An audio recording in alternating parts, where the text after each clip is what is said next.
Welcome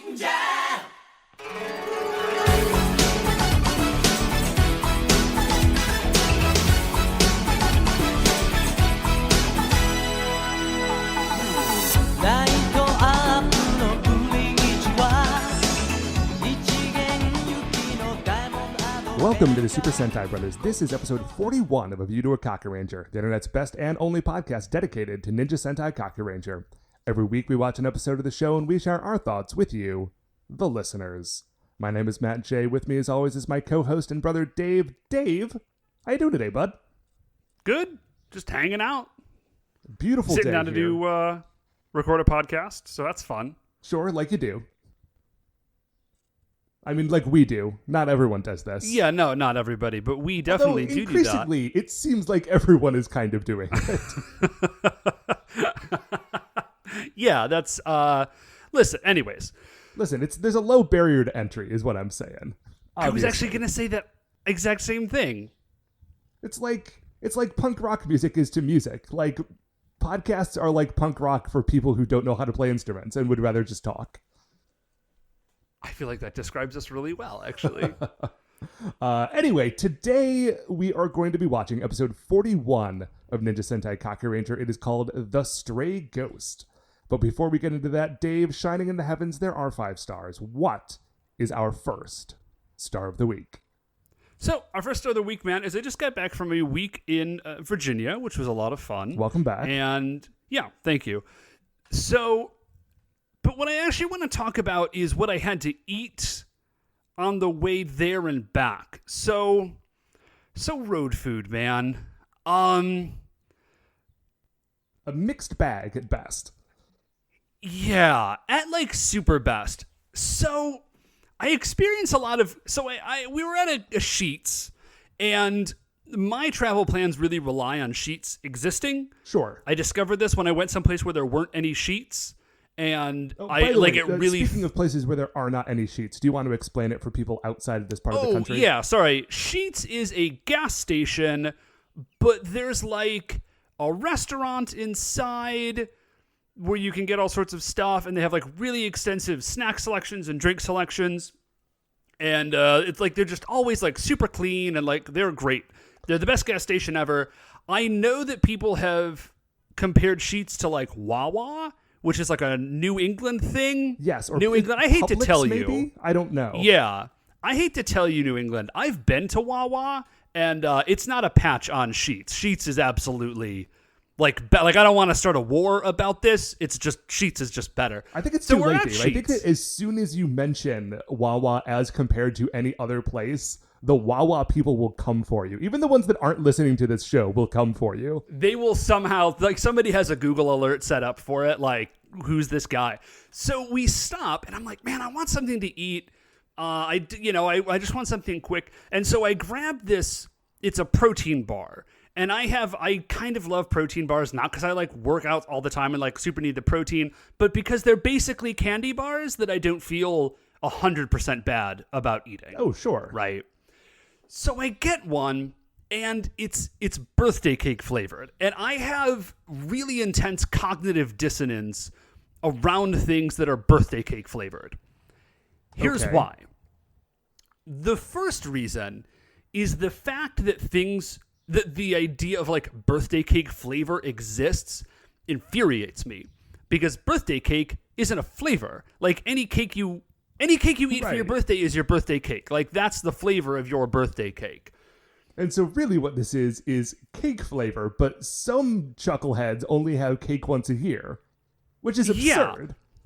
But here's the problem. Now it's enough of a thing that like birthday cake flavor is a discernible flavor. Like completely separate from actual cake. Like birthday cake flavor is just a thing. And so far I'm fine. Here's where the cognitive dissonance for me comes in, Matt. I love birthday cake flavored things. Like anything that's birthday cake flavored, I love it. So I'm eating it, and at the same time, like I'm enjoying it, but I'm also very angry that it exists. So there's a real mental storm going on there. Here's the other thing. It's everywhere. You can get birthday cake flavored Oreos. Did you know this? Really? I knew that Oreo's been doing some wacky stuff recently. Oreo has been taken over by like a cadre of dark alchemists, and like they've thrown caution to the wind. There's like a million different flavors of Oreos now, and I would be angrier about it, but I kind of dig a lot of them, and the birthday cake flavor ones are pretty good. I feel like there's a roaming band of like flavor wizards who move from company to company depending on the era. Like, I think they were at Doritos for a couple of years, and now they're at Oreo, and sometimes they like Mountain Dew. Yeah, they shift through Mountain Dew over the summer. Like their summer home is in Mountain Dew. At Mount Dew. Yeah, absolutely. So it's like Mount Doom, but way more refreshing. Way more extreme. So I've eaten this birthday cake candy bar, which is effectively what it is. And it's a few hours later, and we need to stop someplace because like the twins are getting antsy. And we stop at a big rest stop, and we're like, where are we going to eat? And of all the available options, Bob Evans is the best option. Now, I actually used to really dig Bob Evans. I haven't been in a Bob Evans in years. You used to work at a Bob Evans. I did. It was like my first job. I was a busboy at Bob Evans. So I dig Bob Evans. I just haven't been, because it's not good for you food. Oh, but no. like we're on the Lord, road. no. Like, yeah, we're like in the middle of Pennsylvania. And so we pull into this Bob Evans, and I sit down, I'm looking at the menu, and like all menus these days, they have like a little noter, like a little sticker that they put next to stuff like, oh, this stuff is like the slightly better for you stuff at our restaurant. Right. You like know you can how either restaurants get, do this like, now? the biscuits and gravy, or you can get whatever this thing is. Yeah, like whatever this thing is. And so one of the things that they have is multigrain pancakes. So I'm like, okay, cool. So it's got the sticker because I'm trying to eat healthier, right? And sure. I'm reading it, and they're like multigrain pancakes made with like, flaxseed flour. Yeah, like many grains, multi-grains, in fact. A multitude of grains these pancakes are made with. And there's like spelt and flax and like all of this stuff. And so I'm thinking like, oh, okay, man. Like, like I'll get it, and I just won't put syrup on it. And so it'll be, like some multi-grain, good fiber, like long-lasting carbs. You'll get a little butter on there, like, cool. Sure, so like some Aunt May-style buckwheat cakes. Right, like some oldie-timey, spelled with a Y, pancakes. So I get these pancakes. Now, first of all, I want to say, I did eat some of them, and they were delicious. Well, sure. Because they're Bob Evans. And so, but I get these pancakes, and it turns out that these are multi-grain pancakes in the same way that blueberry pancakes are blueberry pancakes. Like, it's a completely standard Bob Evans pancake. They've just, like, sprinkled multi-grains into the top of it. It's just like and then flipped it over. A smattering of multi-grain. Yeah, so it's the same, like, white flour, sugary, like, pancake. They've just thrown some grains on it. I mean, it might be marginally, I can't see it being less healthy than a standard pancake. I mean, it's gotta be healthier in the sense that, like, Bob Evans pancakes are a standard size, and if some of that volume is taken up with something that isn't pure pancake, you're probably better off, like, on the very edge of that margin. But these were not what I felt like I was promised. Although, to be fair, had I considered the source, I would have known what was coming. Ultimately, I think that one was on me. Right. But still. So, a rude awakening. Yeah. Well, I guess a rude but ultimately delicious awakening. There was one time the last time I was in a Bob Evans, we went with our friend Ben, who at the time was in his early 20s. And if you know any young men in their early 20s, you know their eating habits. And so Ben was really excited because Bob Evans, for a time, was offering all-you-can-eat pancakes for, like, I don't remember, $6 or $7. You don't need to charge much for all-you-can-eat pancakes because most humans can only consume maybe 3 pancakes. Yeah, Especially that's the Bob thing. Evans-sized pancakes. this is always a winning proposition because nobody can eat. And Ben was like, I'm going to eat so many pancakes. And I think he got through like 5, which is impressive. But like, dude, sure. nobody's putting away more than like, I just can't conceive of a human being who isn't like a strongman competitor consuming more than 6 pancakes at a sitting. Like, I can't wrap my head around it. So that's our first star of the week, Matt. What is our second star of the week? So our second star of the week is that our sister Katie is back from abroad, and she is welcome home. Back home in the States, living in my guest room. Cool. Sort of now until kind of no one knows until how long, but she's certainly welcome to be here. Least of all, Katie. Oh yeah, it's great to have her. Long-time listeners might remember her guest spot on the Meteor Bem episode of Jetman. Wow, you actually, okay. I remember that she hosted. I did not remember which episode it was, so I don't know, good on you. Hey, I got a good memory for guest hosts. Usually. Anyway, so she is at my place, and there's a thing that happens every time someone comes to stay at my place, which is that I realize that having lived alone for a number of years, my apartment is like optimized to what I like, but is not necessarily optimized for literally anyone else. So, like... Well, I mean, that's fair. Sure. I mean, why would it be? Other people don't live here, usually. So what happened is that I don't normally make coffee at home. I'm not like a huge coffee guy. I'll drink it at the office, but I don't normally like make it for myself at home. And so... Yeah, you're a tea drinker. But other people do. Like, it's a thing that a lot of people like in the morning, is to drink a cup of coffee. Yeah, like a lot of people. There's a whole industry around it. I mean, if you really like open your eyes and start looking around while you're out for a drive, you will see these shops. You'll notice there's a So you don't have a way to make this. No. So I walk out into my kitchen on last weekend when she had just gotten here, and I see that she has like cobbled together in like a very sort of like inventive MacGyver-esque way to make like a cup of pour over coffee using like a colander and a paper towel and just like a lot of good intentions and wishes. And I walked out and I saw her doing it. And like, if she was only staying here for the weekend, I'd be like, well, that's fine. It's a pain, but she can, obviously she's found a solution. But the knowledge that she will be here like semi-indefinitely, I was like, oh no. I cannot reduce her to this. Like, I need to do better.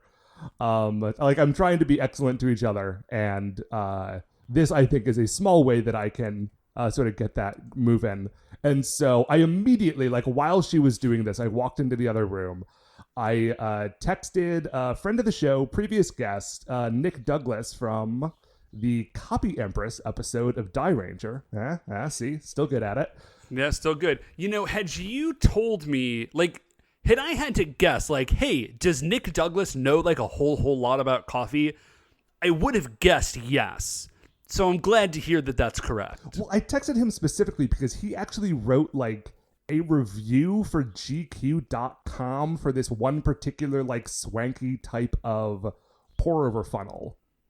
Yeah, that tracks. Yeah. So I just asked him like, hey, what was that one thing you wrote an article about? And he shot back immediately with the name, which I do not remember off the top of my head. Which probably kind of defeats the purpose of this anecdote, because y'all, if you have like $30 to drop on a pour over thing, you should absolutely buy this one. It's great. It's got like a little valve in it. Matt, take a second. We'll pause this recording. I know for a fact that this thing is literally no more than 15 feet away from you. Bonavita, the Bonavita coffee, the Bonavita porcelain immersion dripper. There we go. Thank you. Anyway, if you don't already have something like this in your apartment, and listen, I know that most of you already do. Like I said, it's a fairly common item, a coffee maker of some stripe. Get this one. It's very good. And if you have a guest, it's a package deal where you can both up your game and be excellent to your guest. Anyway, Dave, that is the second star of the week. So, Matt, what is our third star of the week? Third star of the week, Dave, is that last Sunday I went to a birthday party for an old friend of ours. And on the way over to it, I stopped off at the grocery store to pick up some drinks. And so Okay. I got like a 6-pack of like a nice local microbrew. But also, as I was walking out the door, I saw stacked up in a prominent location the recently limited series re-release beverage. Dave, Zima's back. Why? Zima. Okay. I don't know why. Yeah, no, but I heard you. I'm just think asking it's back why. because it's been gone for long enough that people are like, yeah, what was that like? Because honestly, I missed it the first time around. I think it went off the market before I like was able to drink. So now that I finally had the option, I'm like, well, I don't have high hopes, but like I might not ever get the chance again. And here it is. And so I guess we're just doing this. Yeah, you gotta go for it. And I guess. Yeah, and you know, I told myself that I would stop drinking like throwback novelty beverages after I was disappointed by Surge, but I guess I'm a liar and I am not good at keeping those promises to myself. So here I was with a 6-pack of Zima. I get to our buddy's house, I put the Zima in the fridge, and as soon as it is cold, I crack one open because I'm like, all right, I've been hearing about these for a long time. Now it's time to get what all the fuss is about. And so I take a sip, and after my first sip, I just turn to everyone in the room and I say, oh yeah, I can see why they stopped making this. Like, yeah, there's no, like, if you see it in the stores, there's no reason to drink it. It bills itself as a refreshing citrus beverage, and one of those 3 words is correct. It is a beverage. It is neither refreshing, nor is it particularly citrus flavored. I remember when I was a kid, like we were, I think, at Grandma and Grandpa's, and somebody, probably Grandma, had gotten Zima, and Mom was drinking one, and I was like, oh, well, let me like taste it. Just like, you know, you're a little kid, you're like, oh, let me taste it. So they did let me taste it, and I remember as a little kid thinking that it was very tasty. Which maybe but it was 100% alcohol, which I think tells you kind of everything that you need to know about Zima. Yes. Like, the only people who enjoy it are not the people who should be drinking it. Yeah. That's a very good way to say that. So I eventually realized that if you poured it over ice and then like squeezed about half a lime's worth of juice into it, it did kind of taste like something that you could drink. But like at that point, you could do that to just water and it would taste very good and probably, in fact, even better than this Zima. So if you see it out on those shelves, which you may, and you may be tempted, they got those throwback, like the bottles are the same shape that they used to be. And you might say like, man, wouldn't it be funny if I drank this Zima? And listen, you're right. It might be funny, but it will, in good. fact, right. That's the only thing that it is it will be funny. It will not actually be a quality experience for you. So what, Matt, is our 4th star of the week? Well, speaking of quality experiences, Dave, last night I was over, Katie and I went over to your and Beth's house, and we had some dinner, we grilled some chicken, had some watermelon. It was delightful. That was lovely. And afterwards, when you would put the twins to bed, we got into, you know, YouTube parties. Yes. I mean, I know you do. You were there. I guess I was more directly referencing the listeners. Hey, listeners, you know YouTube parties where like you go to a friend's house and then somebody puts on a YouTube video and then somebody else puts on a different YouTube video and then it's 3 hours later and all you've done is just watched a succession of YouTube videos? Yeah. It's not a bad party. It is sort of a distinctive party. And you got to be careful because sometimes you don't want to be at a YouTube party and you can kind of get stuck there. You can very easily but if you're cool get with it, stuck it's there fine. Because it sort of loops around. Like you can only stop the YouTube party once every 3 to 5 minutes, depending on how long the YouTube videos are. Right. So if you miss your window, you're just right back into the thick of it. But last night we were all enjoying it, and we got on this tear of watching like old 90s kids TV show stuff. And one of the things that we watched was the rockapella opening to Where in the World is Carmen Sandiego, the iconic song of our youth. Well, not the iconic song of our youth, an iconic song of our youth. And it reminded me that at one point in years past, I had gone down this weird YouTube hole of just watching other rockapella videos, and that one of them is from this a cappella documentary made by Spike Lee in the early 90s called Spike & Co. Rocket A Cappella. And Dave, I showed it to you last night. And I know what it's like, but I want you to try to describe it, having just experienced it for the first time. Okay. So it stars, in a way, Spike Lee himself.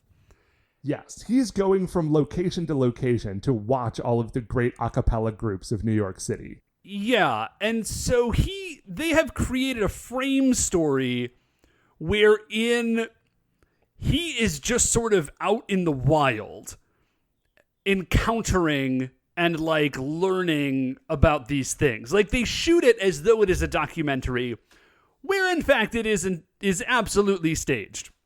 Well, we think it's staged. I would be willing to wager nearly anything that it is in fact staged. It is clearly staged. So Spike Lee and his friend, who he is dragging along on this a cappella adventure. Yeah. They like wander down into like the basement of someplace in New York City. And she is like, where are we going? This is so strange. Like, this seems dangerous, blah, blah, blah. And they get down into this basement area.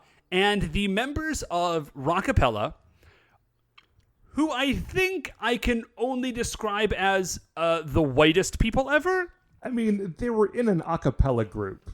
So they're white dudes in an a cappella group, which almost assuredly meant that they probably met in their college a cappella group. They're standing down in this basement.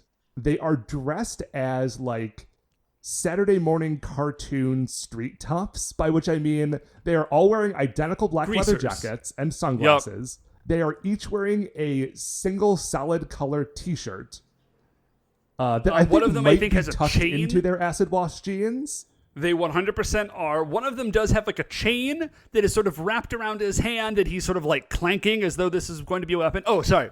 To describe physically these four dudes, the bass guy, the guy who sings bass, is very tall. He is a large man. And then there's two guys in the middle who nobody cares about. And then there is the lead singer guy who is a very angular white dude who has combined white dude cornrows with a mullet. Well, not technically cornrows because they're not on the top of his head. It's just those very small braids. So he has a mullet, which he has done like tiny braids in. It's a look. It's a singular look. I can't think of any place else I've ever seen that particular look. And so another group comes in, and they are much more hip hop, I would say. Yeah, this is another actual singing group, but I do not know their name because I've only ever watched this 5-minute segment of this documentary. Yeah, and so they come in and without any explanation. I think the idea is that we would already understand that they're about to have an a cappella off. They flip for it to see who goes first. Rockapella wins, and then Rockapella breaks into a song called Zombie Jamboree, which you may recall. I think they did it. They think they performed it one time on Carmen Sandiego. They may have. It's a very bad song. Yes, and it does feature a couple of white dudes doing what can only be described, and I wish I had a better word for this, as island voices. Yeah. And that's pretty rough. Oh, real quickly, Matt, I just popped on to check something out, and Spike Lee and Company, it is Do It A Cappella, I'm afraid, is on YouTube in its entirety. Ooh. So you could just watch the whole thing if you wanted. Well, if it's as good as this, I might have to, because Rockapella goes on to do this extremely choreographed thing. And listen, like, whether or not you like the song, like, Rockapella is a very good singing group. But yeah, they are excellent at the things that they're doing. Like, the setup makes it seem like it's going to be menacing, and then the song is such like this cornball song. It was a very, very strange thing. At one and point, I they don't used the understand chain that was previously being brandished as a weapon as a like line under which one of them does the limbo as they sang. I guess what I'm telling you all is that you need to go watch this video. Yeah, you should definitely go watch it. Because, and listen, here is the thing that only hashtag 90s kids will remember, is that like for a group of like dorky a cappella singers, that like rockapella somehow managed to have a sustained cultural moment where like they were on TV every week and they were in this documentary thing, and then they were like in this like big Folgers commercial that ran for a super long time. Yeah. And I know that they are not like, they did not have the cultural impact of, say, I don't know, whatever your favorite band is, or whatever your third favorite band is. But the fact that like these dudes were able to be like a cultural touch point that anyone in their early 30s will be like, oh yeah, rockapella, I know those guys, I still think is fascinating. Yeah, I am always, listen, it's great when anyone can manage to do the thing that they love and just somehow make a living at it. Because I'm pretty sure rockapella is still together.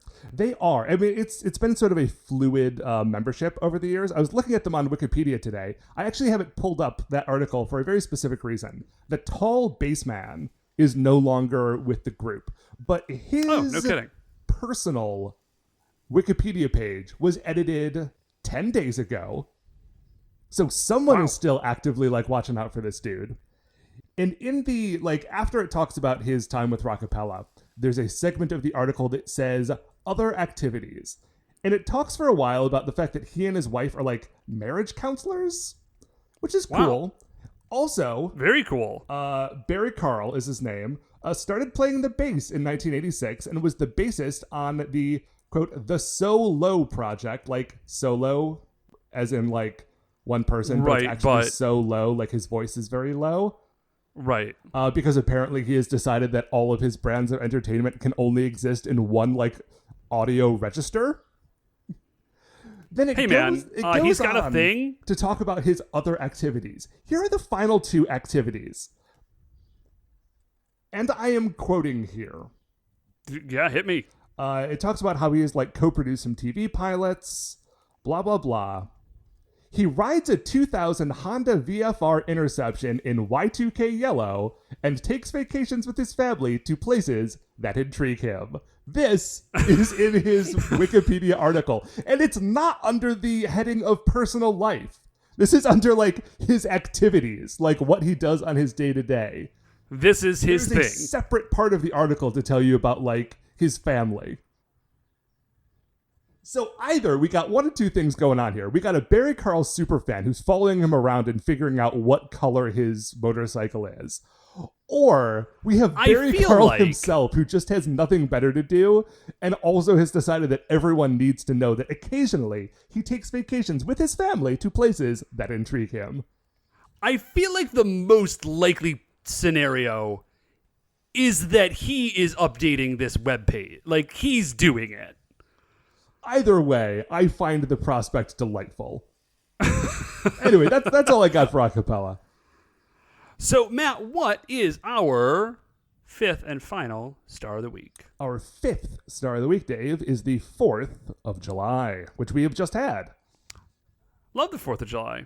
Always love the 4th of July. I'm a big fireworks guy. Love fireworks. And thankfully, I live pretty close up to Lake Erie. Like, I am near enough to the lake where I can easily get to a spot where you see, like, the big City of Cleveland fireworks display every year. Mm-hmm. However, this year in particular, I had a great spot for it. Because I was talking to a friend of mine who said, oh, yeah, like, this other person who, like, I kind of know but not know well enough to, like, get the invitation on my own. Has invited us to go to, like, hang out on his front yard, which happens to be in this, like, perfect spot to overlook the fireworks. And we can just like go there and watch them like sitting on his porch. It'll be perfect. We won't have to drive anywhere. Like we'll just sort of go to this spot. Yeah, well, this is one of the really, really great things about Cleveland is that kind of depending where you live, Cleveland wraps up and around the lake because we're at sort of like one of the low points of Lake Erie. And so if you're off to the sides, you can sort of like look straight across and see downtown, and that's always where the fireworks are. Yeah, they're like off of a barge by a bridge, like right as the river goes into the city. Yeah. So we go there to watch the fireworks at this guy's place. As it turns out, he is not home. And like, other people knew this, but I did not. Like, he had just invited people to come to sit on his porch without him because he was out like on a boat in the lake watching the fireworks. I'm doing a different thing, but it's an open space for you guys. Right. And like, he had locked the door, but he had left one of the windows open. And so one of the people I was with was like, oh yeah, we just go in through the window. It's fine. And so we're just like, dude, that's a very trusting friend. He is a special man. And he knows his neighbors pretty well. Like, it's a pretty tight-knit building. So we just sort of like wander into this dude's apartment and are waiting around for the fireworks to start. And then the person who had actually gotten the invitation to this dude's apartment had to leave because like there was something going on at her apartment. She had to run home, and like we weren't sure if she was going to be able to come back. And so at this point, it's just me and Katie, our sister, sitting in the front yard of a guy that I know but have not seen in at least 6 months, like waiting for the fireworks to start. And so nobody else is there. Yeah, it was just us. This is not like a party. This was like he invited my friend and my friend invited me, and then my friend had to leave. And so I'm just sitting on this dude's porch waiting for the fireworks to start.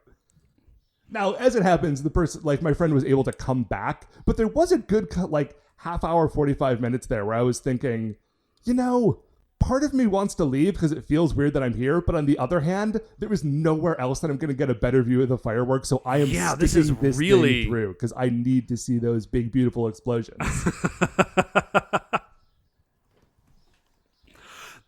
Did you end up doing anything for the 4th of July? You know what? I didn't. Actually, it's sort of a weird... because I was down in Virginia for this whole week, and just like as it happens, the schedule... it just sort of falls over the 4th of July, and so I was just like doing a bunch. I was very busy. I just didn't get a chance to do any like 4th of July stuff, which is actually the only downside of the scheduling of when this thing is, because I really, really love fireworks. Well, Dave, you might not have been able to see fireworks, but today you will be able to see episode 41 of Ninja Sentai Kakuranger, The Stray Ghost. We're going to go watch that, take a break, and we will be right back. Ninja! All right, welcome back. So we have just finished watching episode 41 of Kakuranger, an episode that I loved.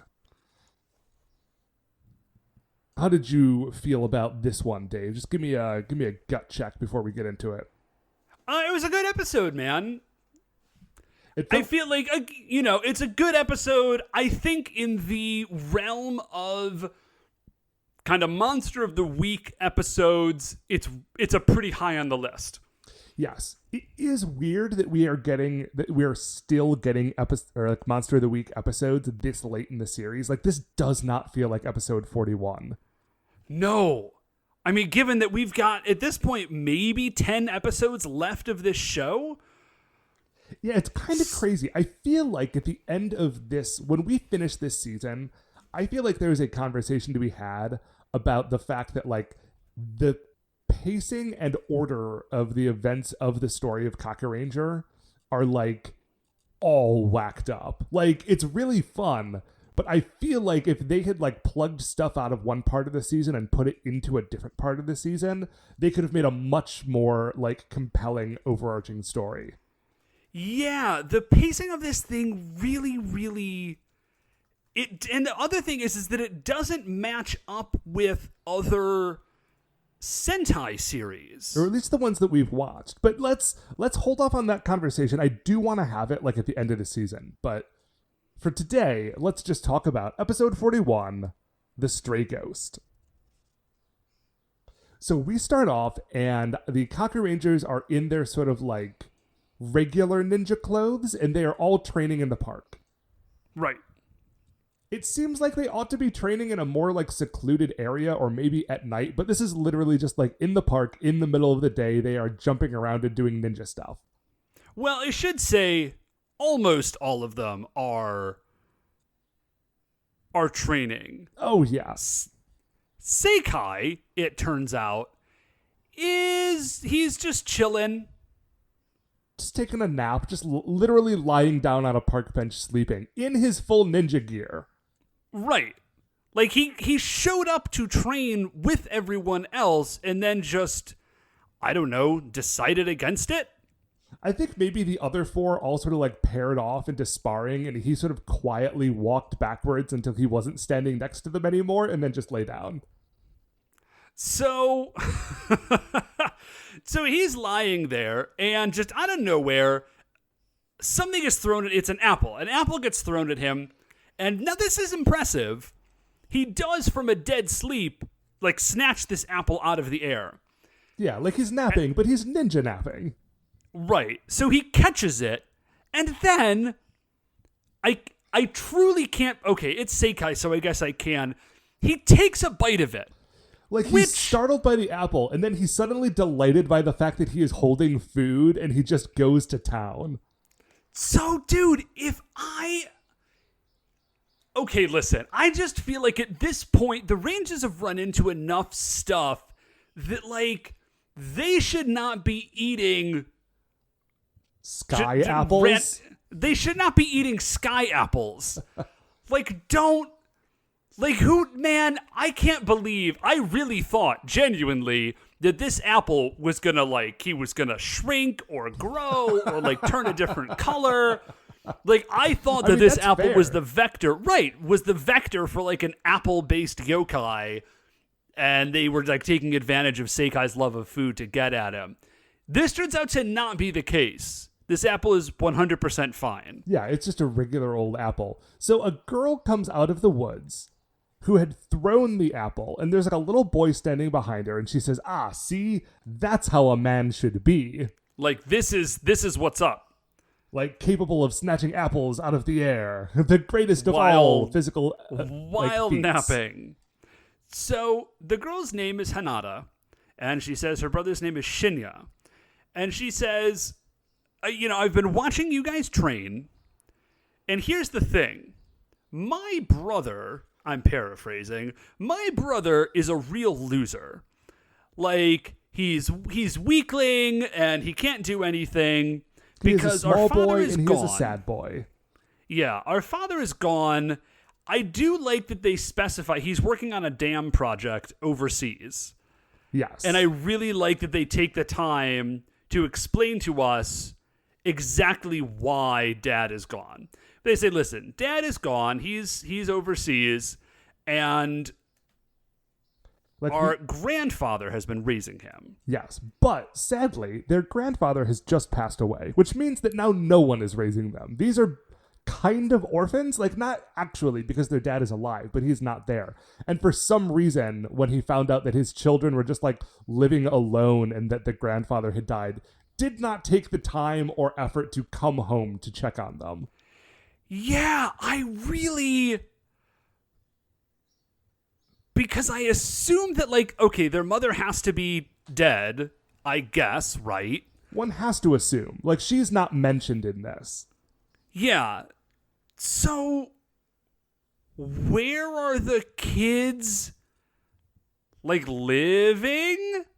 I assume they're still living, like, in their house or in their grandfather's house, just with no adults. I'm not actually sure, like, the logistics of that, but it's not something that the episode spends any time on. I mean, obviously, like, you don't want to be talking about, like, the logistics of how a 14-year-old girl buys groceries for herself and her little brother in the course of, like, an adventure show with ghost monsters. But it does leave a few, like, tangling questions. So they say, like, listen, I have been watching, and what I would really like is if you, Seikai, would train Shinya to basically, like, to be a man. Right, like, train him to be manly and strong. Because, like, he is a weakling, and Grandpa always spoiled him, which made it even worse. So, like, he just needs somebody in his life. Like a bit, like, you know, like the Big Brother program. Exactly. But, like, with Seikai ninja. is a little... Well, listen, dude, if you want a big brother, I feel like a ninja is, you know, like, that's high on the list of, like, rad big brothers. Oh, yeah, absolutely. So she, it is a little bit weird to me that they pick Seikai. Because he's clearly the one who's, like, not training. Like, she's watching them all train. She knows he's slacking off.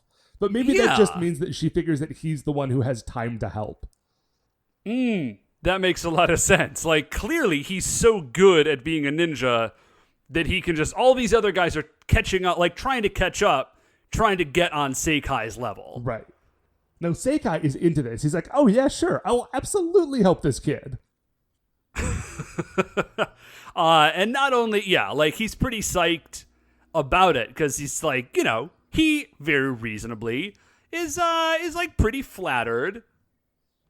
And anytime you can appeal to Seikai's ego, you're like already halfway there. Yeah. She's already appealed to the appetite, and then she appealed to the ego. So, like, that's it. Those are both halfway there. She is all of the way there. In.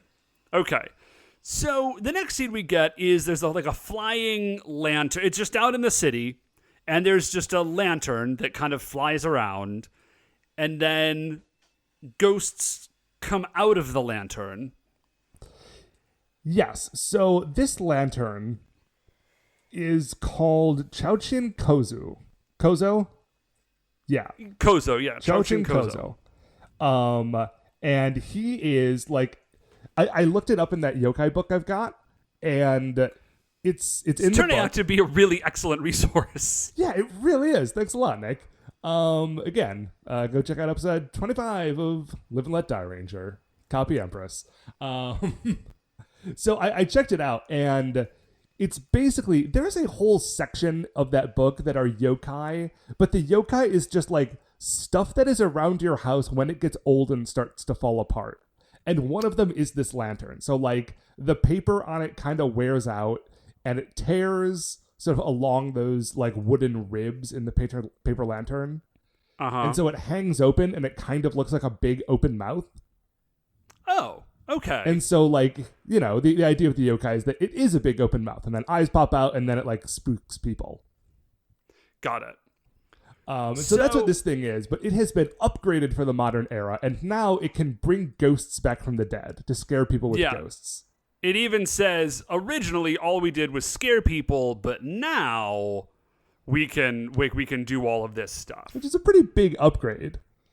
Yeah, that's a pretty, thematically appropriate. Like, that makes sense, but it is pretty intense. And by the way, this monster, it's a very cool look.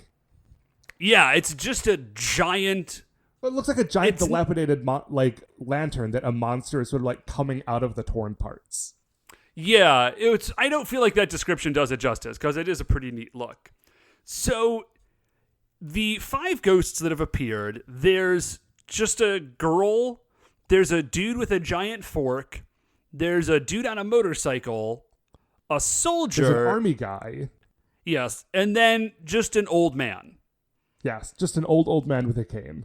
Yeah. By the way, and so the motorcycle guy, did he give you like shoji vibes? He totally did. I think it's just because he was wearing white and on a motorcycle. Yeah, he's wearing all white. He's on a motorcycle, and his motorcycle has like a big flag sticking off the back of it, and it gave me real Farewell the Three Stooges flashbacks. He never takes the helmet off, by the way, which is a great look for a ghost. We don't know. So Chouchin Kozo says, go to the ghost. Like, you go finish your business. Because it turns out, and he's going to explain this in a little bit, but his whole jam is that he brings back ghosts that have unfinished business. And by setting them free to, like, take care of whatever it is they wanted to take care of, they will rampage. Right. So we cut to their rampages. The lady like appears in the middle of a jewelry store, like as someone is trying on some fancy jewels. She steals all the jewels, like runs away, and then like disappears into like a puff of blue flame.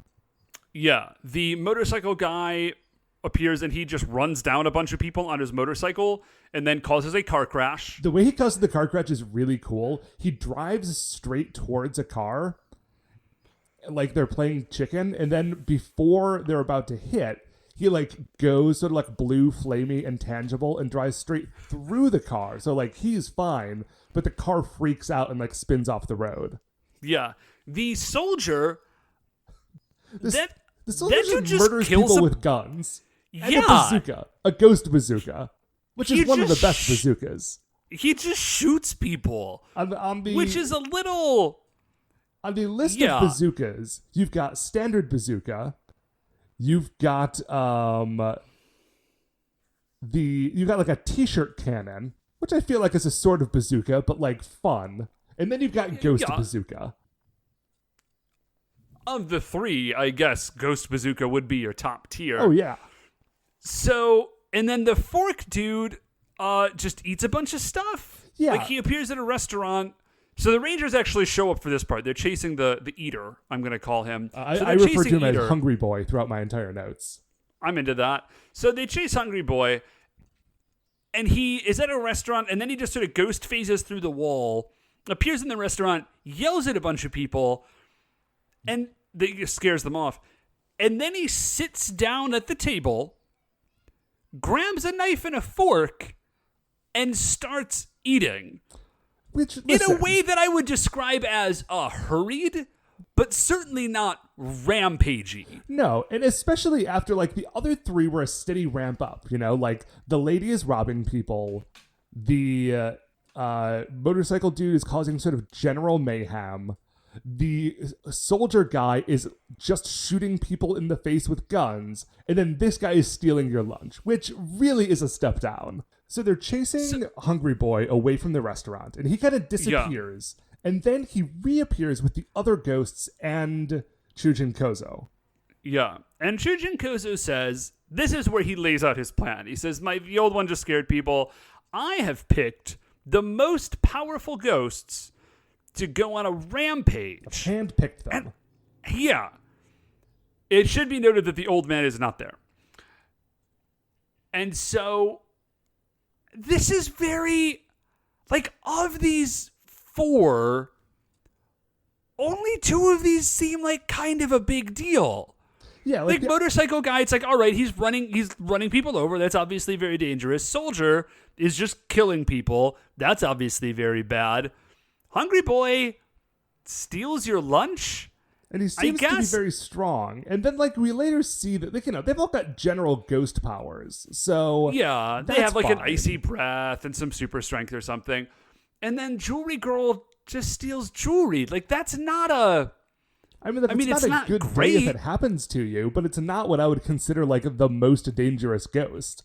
So the only thing I can think of is when he says the most powerful, I think what he must mean is that the ghosts with the greatest passions? Maybe, like the ones that had the most stuff to resolve? Right, like the most powerful needs that they needed to deal with still. In any case, this leads into a fight. The Kakurangers transform. The ghosts go on the attack.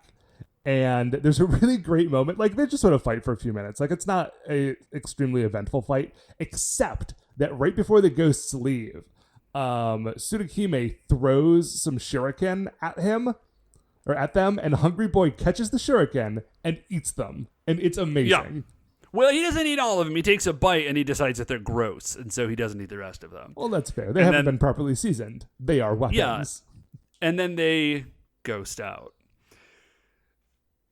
You're welcome. I have that in my notes all the time, and I've been trying to not say it because that's how I describe people disappearing in this show all the time.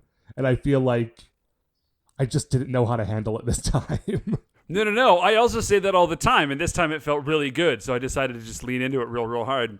So they ghost out, So we flip from there and we see Old Man, and he is calling out for Shinya, which, like, obviously, but if you hadn't guessed by now, this is Shinya's recently deceased grandfather.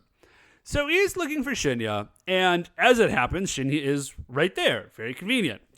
Shinya is running away from Seikai, and Seikai is saying, like, hey, dude, like, I'm not gonna hurt you. Like, your sister asked me to help you out. I'm trying to talk to you so we can train you. And Shinya has zero desire to be trained. He does not want this. Right, and he sort of like shoves Seikai away and starts to run, and Seikai chases after him. But what the grandfather sees is like some grown man like chasing his grandson, which outside of, you know, the context that we had seen earlier, like, yeah, sure, Grandpa wants to step in. Right. So they like run through some playground equipment or something, and Shinya gets away, and as Seikai is coming out the other side, Grandpa just jacks him in the head with a cane, and then just sort of hits him a couple of times, and then I think disappears. I think he must, yeah, because the next time that we see Seikai, he is just talking about what happened. But we don't see him yet, because first we are going to Daimao's evil castle. Yeah, so we're at this evil castle, and they're having a little bit of a parade with these lanterns. And Daimao says, so, what's up with this lantern parade? And Chuchin Kozu says, oh, well, we're celebrating early because my plan is foolproof. He doesn't say that. I'm extrapolating. My plan is foolproof. I have handpicked these 5 ghosts. They're rampaging super hard. I am going to bring forth 10,000 more ghosts. We're going to overrun the earth. It's going to be chaos and then Yokai City. This is great. Right. Daimao, you're welcome. Daimao looks up over at Chouchin Kozo and says, well, you're an idiot because you said that you brought back these 5 handpicked super dangerous ghosts, but, and like you can tell that there are only 4 ghosts with him at the time. Like Grandpa is not there. Right. It's like, you also brought back this old man? So what's up with like that? Sort of a hologram appears and you see the old man. And Chuchin Kozu is mortified. Like somehow this is the first that he's noticed. Yeah, he's like, I thought I had brought back like a homicidal killer. I'm not sure how that dude got in here, but listen, Daimao, I'm going to take care of this. I'm going to get that homicidal killer. He's going to rampage like you've never seen. And then 10,000 ghosts, chaos, yokai victory, party forever. Right. So it seems like at this point, he's only able to bring back like 5 at a time. So to get this homicidal killer, he has to first send Grandpa back. Yeah. Well, you know, he's like level whatever. And by causing chaos, he's getting experience points maybe. And then he's going to turn around and reinvest those in a more powerful ability to bring forth 10,000 ghosts. Seems reasonable. Yeah, this is a pretty standard, I think, like power scale. So we got back to the park where the other 4 Kakurangers have found Seikai, who is sort of nursing the wound on his head and telling them, like, yeah, I saw this old man who I'm pretty sure was Shinya's grandpa. But that guy's dead, so what's going on? And so we should. So Chuchin shows up just chasing Granddad. Just like Grandpa's down the street. Just running away. Yeah.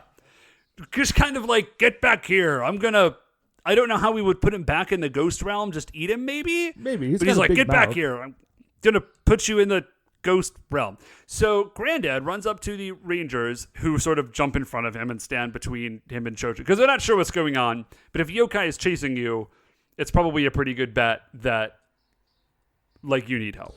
Right. And that you are on the side of... And Jiraiya throws some bombs at Chouchin Kozo, and then Chouchin Kozo just sort of like chills for a minute. He just stands there for like the rest of this conversation, not interacting with anyone. Yeah, we get a fair amount of exposition out. So Granddad just explains, he says, listen, man, I know I'm actually not supposed to be here. He was looking for this homicidal killer, but I really, really wanted to see my grandson Shinya, so he doesn't explain how he took this other dude out. But he says, I basically took this other dude out and I took his spot in line. He said that he basically shoved him out of the way, I think, when the reviving beam was hitting them all or something. Yeah, so now I'm here and I really want to go see my grandson. You guys gotta help me out. By the way, at no point in this episode does the grandfather say that he wants to see his granddaughter, who is also in this episode. He is 100% there for Shinya. So what? And he like gets down on his knees and he's, guys, you've got to help me. Please, please, please. As they are very understandably nonplussed by everything that's happening, Ninja Man shows up. Just flies in out of cloud.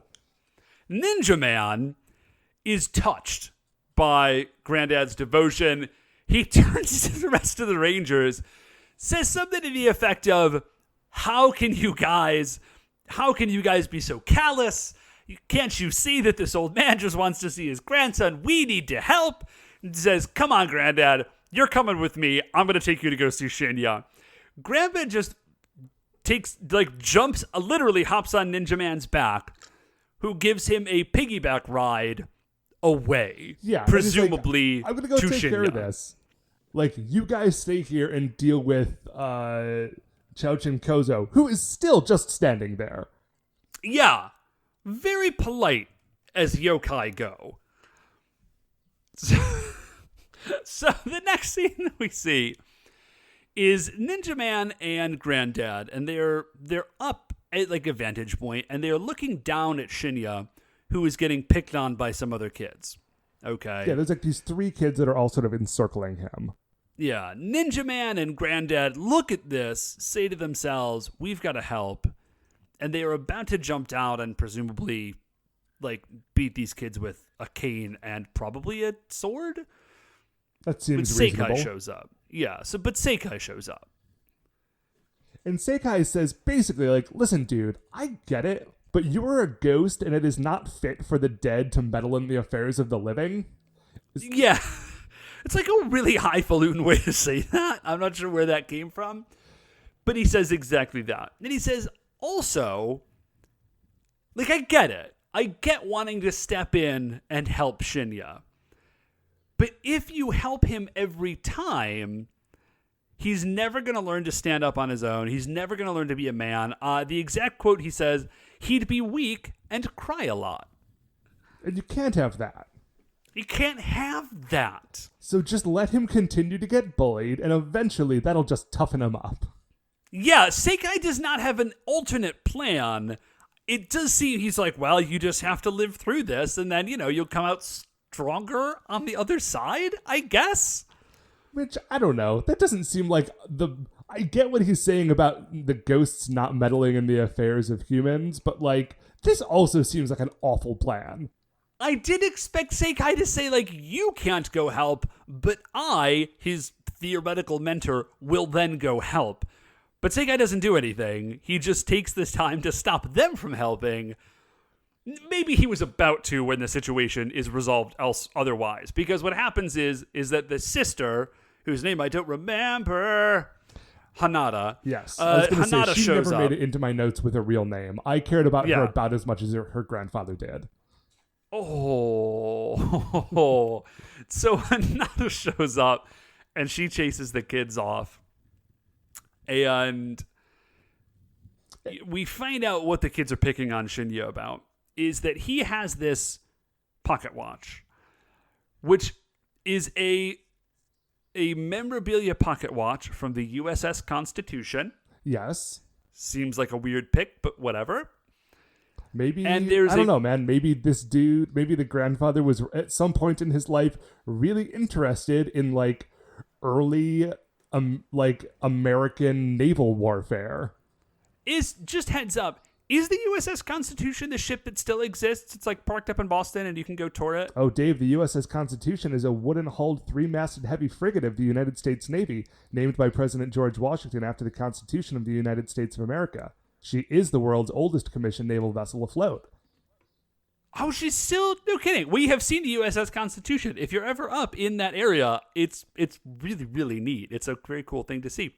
Yeah. So, listen, it is 100... Like, people in America collect samurai swords. It is 100% reasonable for this old Japanese man to just have been super into American naval history. You know what I really like the idea of? Because I feel like if you're going to buy a samurai sword in America, you're either going to get it at the mall or at like a truck stop in the middle of like rural Virginia.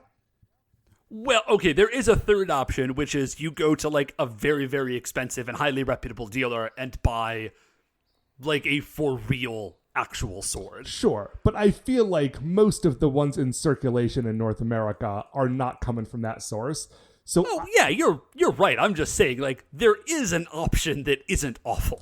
So I like to believe that like there is a similar sort of mirror of that in Japan, where people are collecting like knockoff pocket watches featuring pictures of the USS Constitution, like just at a gas station up in the mountains somewhere. Man, I so hope that's true. I love, because you don't think about it, but there are people in other countries that are super into American stuff. And that it just does make me feel, because sometimes I feel bad about being an American, because our whole jam seems to be that we just sort of take other people's stuff and do like weird, goofy, probably bad versions of it. Yeah. I mean, that's sort of the standard thing. Yeah, it does make me feel a lot better that we are not the only country that does that. Like, a bunch of other countries also do it, and they do it with American stuff. Like, for example, Matt, I don't know if you know this, Germans super into cowboys. Really? Like Western, like old West style cowboys. Yeah, it's like a cool thing there. So anyways, Grandpa, USS Naval Warfare buff, had this watch, and there is a picture of him in it, which he has given to Shinya. It's unclear. My hope is that he had the picture of himself in it just back when it was his watch and then gave it to Shinya. But there's a picture of Granddad in this watch. And it is like Shinya's most treasured possession because he loved his grandpa, and it's very sweet. Sure, he carries it everywhere, and for some reason, that is like a good enough reason for bullies to bully him. Well, his sister she says, all you do is hold this watch and cry at it. Well, okay, when you put it that way. And I think that if he just carried the watch around, I think it would probably be less of like a bully magnet. But staring at something small in your hand and crying at it, that's like bully prime rib. That will draw, that's blood in the water. So the sister says, listen, Shinya, you are bad at this. I will hold on to the watch for you. Like, I will hold on to it for you. You'll know it's safe. And then maybe this way you won't get picked on as much. Which, first of all, Hanada, way to blame the victim. Sure. But second of all, Shinya flat refuses. He just says, like, I think he doesn't even say anything. He just runs away. Yeah. So this is the break in the middle of the episode. When we come back, Seikai has caught up to Shinya, and they were sort of sitting and talking about the watch. Yeah.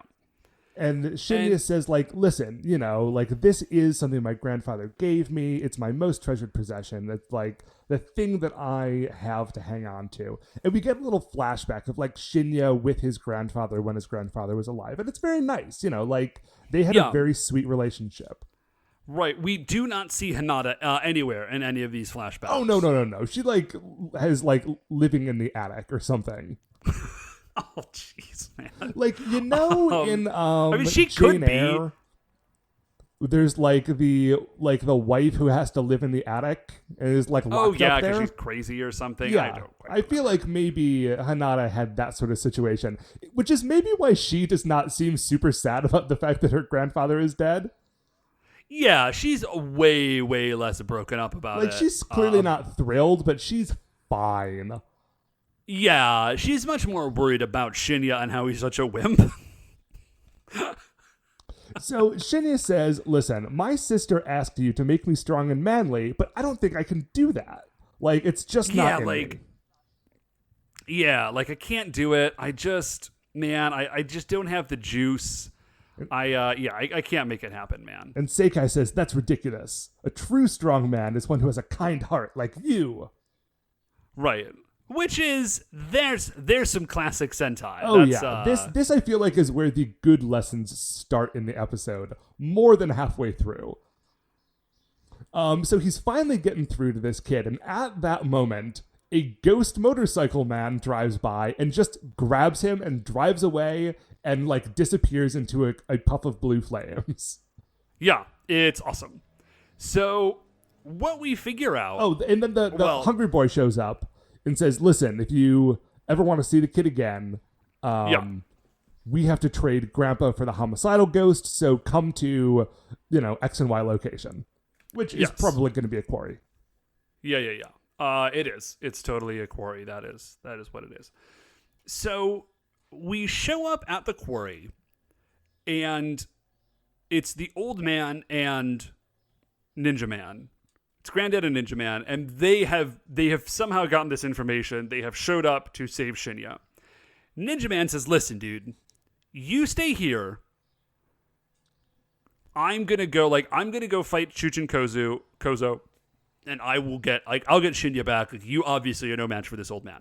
Or this monster, because you're an old man. Right.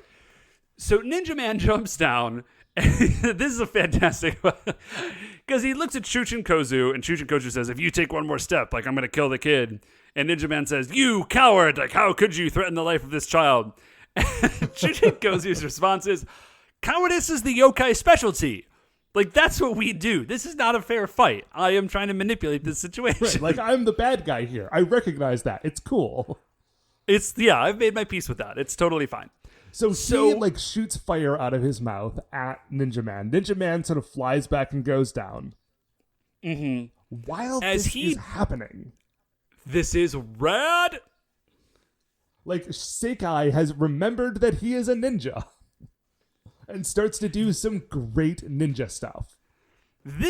I love it, because a lot of the time in this show, they are doing Sentai stuff with a ninja flavor, but ultimately, they're just using Sentai powers of various stripes, sure. Right? They do illusion magic. Daigo did illusion magic. That dude wasn't a ninja. But every once in a while, the writers of the show remember that they are in fact ninjas, and that ninjas are supposed to be super sneaky, and they throw in some cool stuff like this. So what happens is that Sekai has been lying in wait, behind Chuchin Kozu in a ghillie blanket. It is a camouflaged blanket. And he throws it up, he grabs Shinya, they run over to where Granddad and Ninja Man are already waiting, and then he just goes, ninja disappearing act, and they teleport away. Yeah, he throws down a smoke bomb and they are gone. It's amazing. So they pop back up sort of on the other side of a hill, but still sort of in the general quarry area. And the other Kakurangers are waiting for them there, yes, Sekai, you did it. That was amazing. And everyone is thrilled until... Oh, at some point the sister arrived as well. She is here with them. I don't know. I think that just happens here. There was no scene where she arrived. This is all great until Shinya realizes that in the scuffle, he has dropped the watch. Yeah. And there is nothing more troublesome than dropping your favorite grandpa watch. And when I say grandpa watch, I don't mean your grandfather's watch. I mean that Shinya literally says, I need to go get the watch. The watch is grandpa. And I don't know if that's a bad translation for the dubs or if this kid has just gone crazy for this watch. Yeah, it seems like Shinya is not processing his grief properly. Maybe. Anyway. Yeah. So Shinya decides now is the time.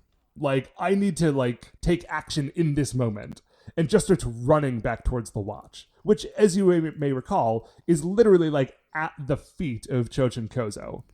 Yeah. So he is everybody tries to hold him back. He manages to break out and makes a beeline for this watch. It's sort of a weird scene because it's meant obviously to be very dramatic. The music is very dramatic. It's in slow motion. But what is actually happening is that a small child is doing the little kid run. You know what I mean? Sure.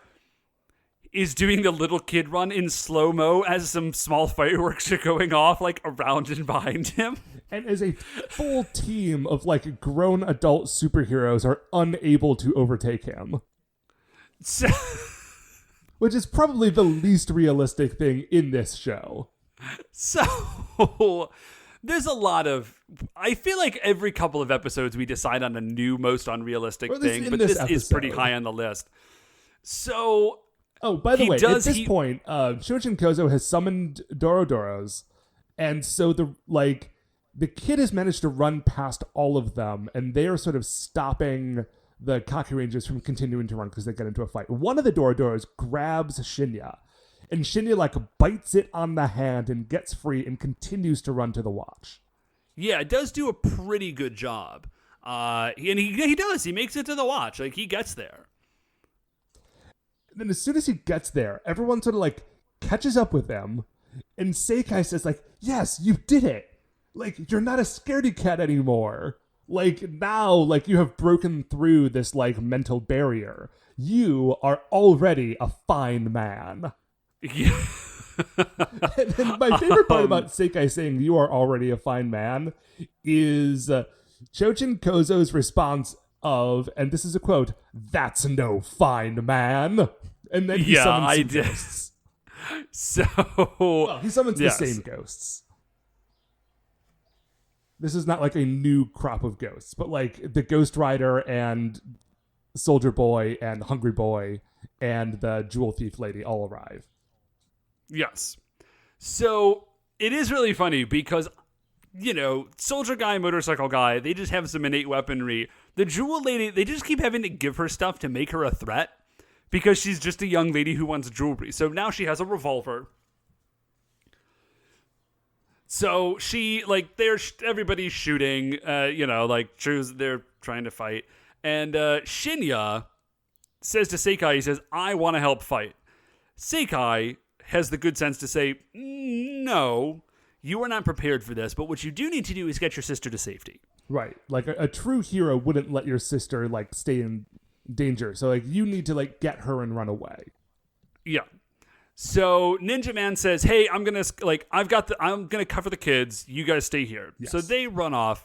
Granddad is sort of off to the side, and he is just over the moon about Shinya's personal growth. Basically, he's "I'm so pleased." Shinya he's no longer scared, and he did this thing, and he saved his sister. Kind of, hooray! Now I know that Shinya will always be okay. Yes, I can sort of go in peace now. My unfinished business has been resolved. But at this moment, the Kakurangers are sort of on the bad end of this fight. They've all been knocked out. Not out, but down. Yeah. And Shojin Kozo and the other four ghosts are menacing them, closing in. And as they are doing this, Grandpa the Ghost, materializes in between the Kakurangers and the monsters. Yeah. And then... And he says, thank you so much. Thank you for, helping my grandson. This is the final goodbye. I really appreciate everything you've done for me.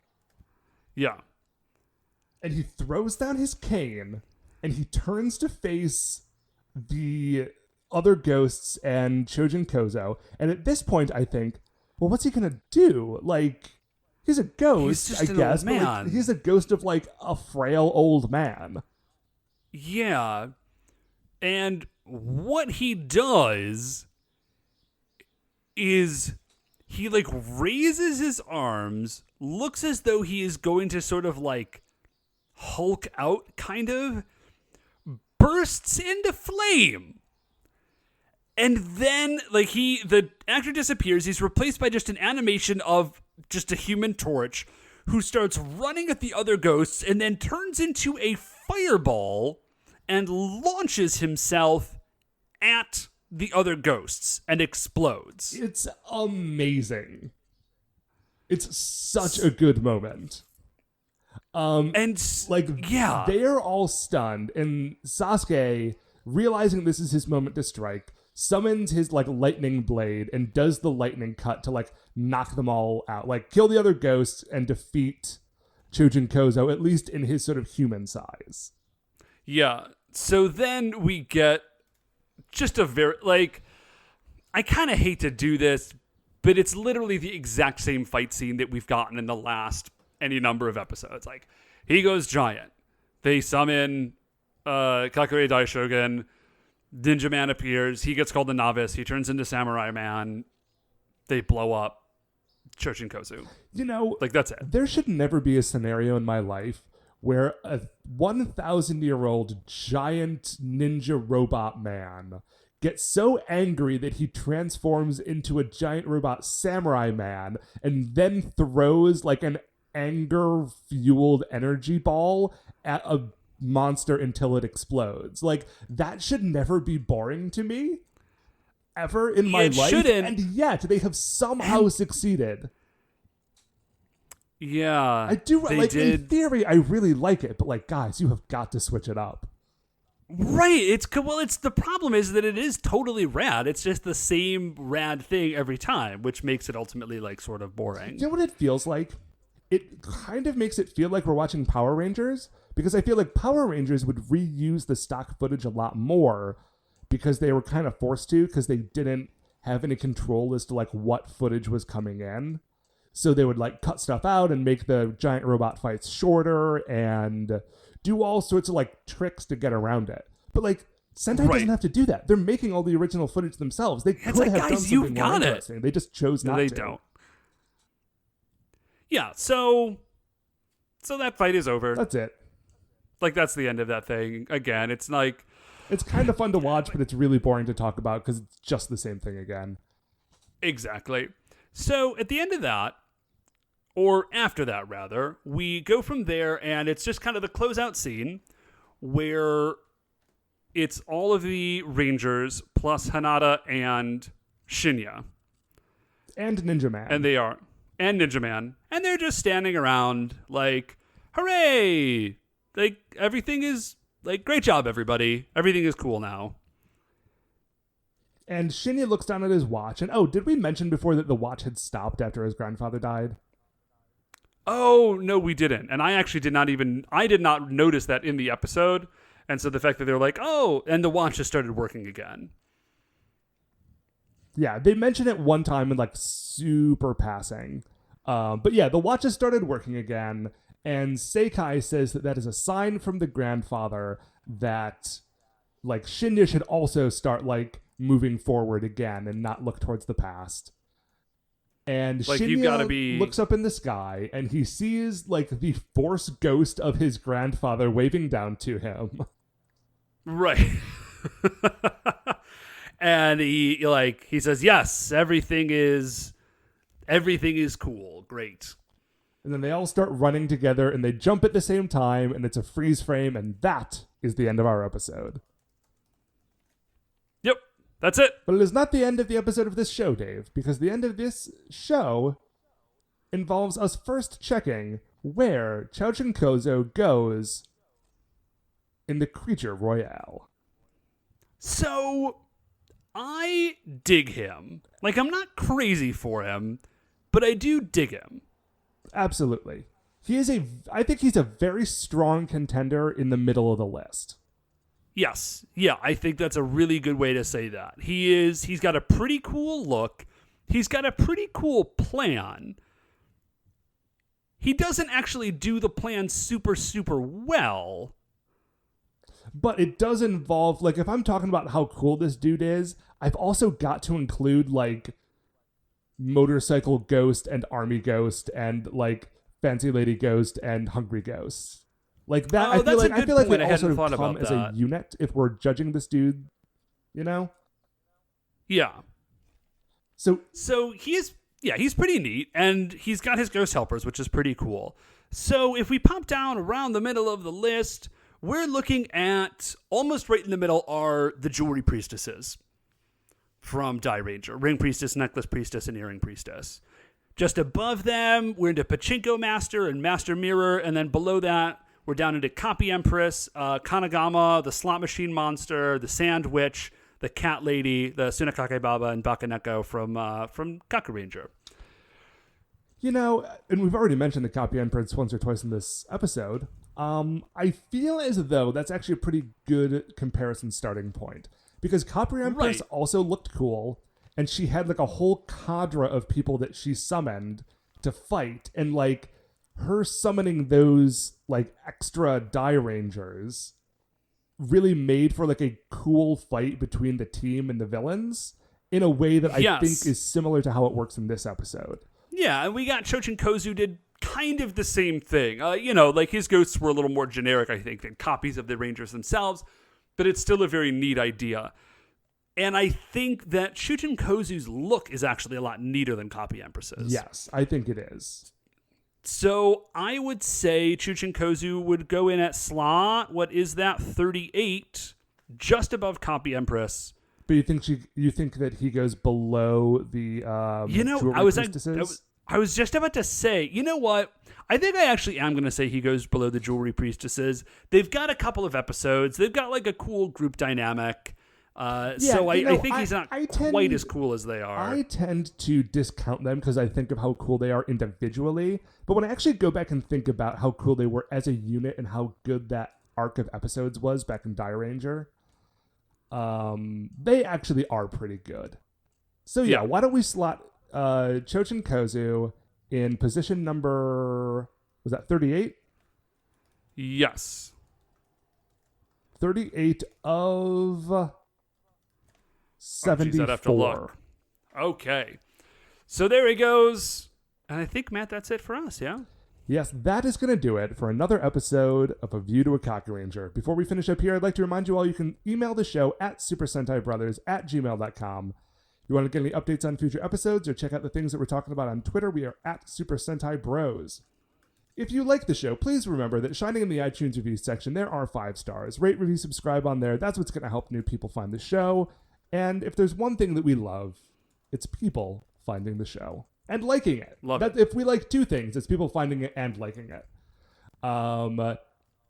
The Super Sentai Brothers are a production of Retrograde Orbit Radio. To find any of the other great Retrograde Orbit Radio shows, you can do that all at retrogradeorbitradio.com. Once again, we are the Super Sentai Brothers. I'm Matt. I'm Dave. And we'll see you next week for the greatest show on Earth.